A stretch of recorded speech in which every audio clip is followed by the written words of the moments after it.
Oke, Assalamualaikum warahmatullahi wabarakatuh. Yang perkenalkan, kami dari FRI 124 yang memiliki perusahaan DFV Corporation akan memaparkan presentasi mengenai analisis sistem informasi dan basis data. Memasuki bagian yang pertama yaitu ada business case. Dari yang pertama ada project definition.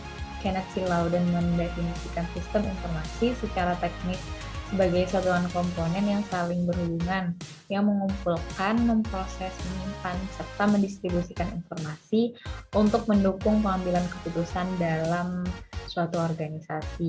Nah, sistem informasi di dalam suatu organisasi merupakan suatu sistem yang menyediakan informasi dari semua tingkatan yang ada di dalam organisasi tersebut, kapan saja diperlukan. DFV Corporation merupakan salah satu perusahaan yang bergerak di bidang bisnis manufaktur yang menjual sebuah wadah untuk menyimpan bumbu dapur dan bermarkas di Cimahi, Jawa Barat. Nah, di DFV Corporation sendiri terdapat kondisi di mana perusahaan belum memiliki suatu sistem yang dapat memudahkan dalam tata kelola administrasi dan manajemen perusahaan, serta sistem yang dapat menampilkan data informasi yang dapat digunakan oleh semua divisi. Oleh karena itu, kami FRI 124 ingin merancang sebuah sistem informasi untuk proses bisnis di DFV Corporation agar lebih mudah dalam proses pengelolaan data informasi, serta dapat melakukan proses menyimpan, mengubah, mengolah, dan mengkomunikasikan data secara jelas dan terperinci di semua divisi yang ada di dalam perusahaan.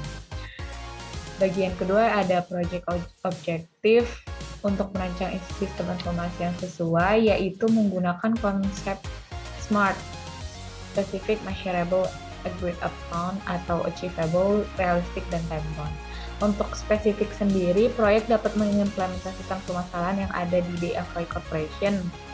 Adapun target umum yang ingin dicapai dalam perancangan sistem informasi ini adalah mempermudah proses pengolahan data dengan melakukan proses menyimpan, mengubah, mengolah, dan mengkomunikasikan data secara jelas, terperinci di semua divisi yang ada di dalam perusahaan, sehingga sistem dapat mempermudah proses penjualan produk.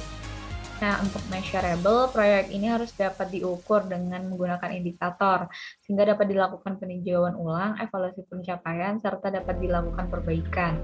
Dan target measurable yang ingin dicapai yaitu proses pengelolaan data di semua divisi yang ada dalam perusahaan DFV Corporation memiliki efisiensi 80%.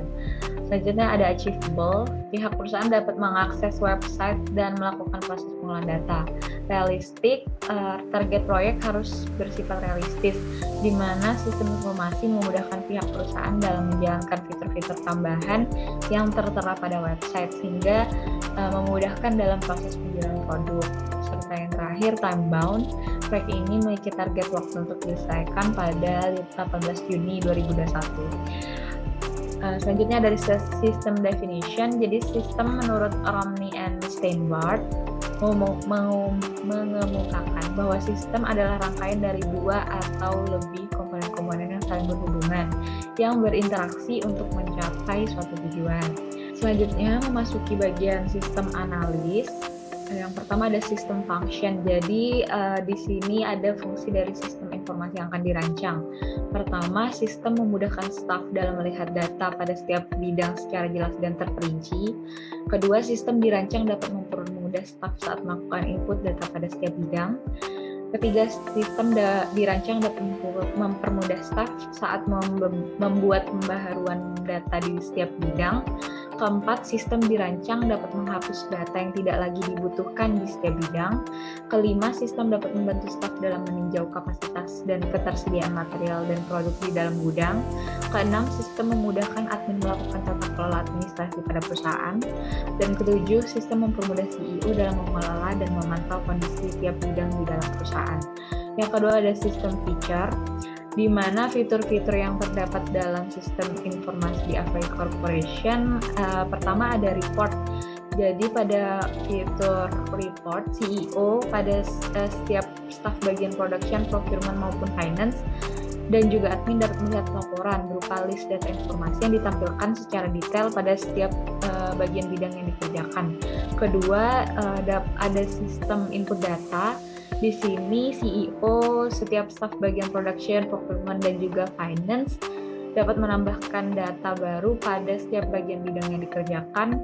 Ketiga, ada fitur update, di mana CEO, staf bagian produksi, procurement maupun finance dan juga admin dapat melakukan perubahan informasi mengenai data yang ada pada setiap bagian bidang yang dikerjakan. Keempat, fitur delete. Jadi fitur ini dapat memudahkan CEO, lalu ada staf bagian production, procurement maupun finance dan juga admin dapat melakukan penghapusan data yang tidak lagi dibutuhkan pada setiap bagian bidang yang dikerjakan. Yang kelima, ada fitur inventory check, di mana staf bagian produksi dapat meninjau kapasitas dari ketersediaan material dan produk di dalam gudang. Nah, di dalam fitur ini staf dapat menambah, mengupdate, serta menghapus data informasi material dan produk. Keenam, ada fitur payment check, di mana staf bagian finance dapat melihat waktu pembayaran, jumlah material yang dibeli, dan jumlah pembayaran yang telah dilakukan dalam pembelian material yang dibutuhkan. Oke, berikutnya ada data objects, yang di sini ada class diagram. Di sini diagram yang tentunya menghubungkan beberapa divisi yang nantinya di dalamnya ada beberapa fungsi. Ini basis data itu terdapat suatu database. Jadi sistem itu tidak akan mungkin jalan jika si database itu tidak ada strukturnya atau tidak dibuat.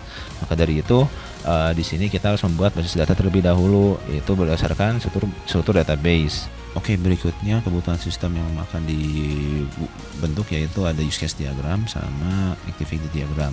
Nah, use case diagram ini ada 4 ya, totalnya ada 4, yaitu ada production untuk production staff, kemudian ada procurement staff, ketiga ada finance staff, dan keempat ada admin. Berikutnya yaitu ada activity diagram. Activity diagram ini merupakan diagram yang menunjukkan aktivitas dari satu entitas dalam membuat suatu sistem. Jadi di sini misalnya ada yang namanya admin ya, misalnya ada sebuah admin nih, ada satu admin yang akan membuka data employee. Jadi nanti admin itu akan membuka dari website sampai pada akhirnya di admin tersebut memenuhi tujuan dari aktivitas tersebut. Maka dari itu pembuatan activity diagram itu dibuat secara rinci dari awal mula entitas itu berlangsung mulai sampai entitas itu berakhir.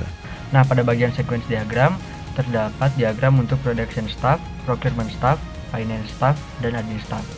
Nah, untuk production staff dijabarkan mengenai 6 hal, yaitu MPS menu, product menu, BOM menu, material request menu, procurement menu, dan material menu. Nah, untuk procurement staff menjabarkan mengenai 5 hal, yaitu procurement menu, material menu, procurement transaction menu, material request menu, dan receipt menu. Nah, untuk finance staff menjabarkan mengenai 5 hal, yaitu receipt menu, salary menu, journal menu, procurement menu, dan invoice. Nah, yang terakhir yaitu admin staff menjabarkan mengenai 2 hal, yaitu employee menu dan account menu. Nah, selanjutnya kita akan melakukan desain dari tampilan website yang akan kita buat. Jadi yang pertama ini kita harus membuat dari mulai login page, terus ada home page, terus nanti ada bagian-bagian tertentu kayak misalnya bagian production, procurement, inventory, material, dan lain sebagainya. Selanjutnya ada interface child design, yang dimana desain di sini itu tampaknya nyata dalam website yang telah dibentuk. Jadi setelah kita membuat rancangan prototipenya, kita akan memasukkan rancangan tersebut ke dalam website dengan menggunakan localhost, dan berikut merupakan hasilnya dari mulai homepage, login, sampai nanti pada bagian-bagian divisi tertentu seperti ada procurement, production, admin, finance, dan lain sebagainya. Nah, selanjutnya pada bab 5 ini merupakan bagian yang mengenai source code, di mana source code ini merupakan codingan untuk membuat program yang akan dijalankan pada website.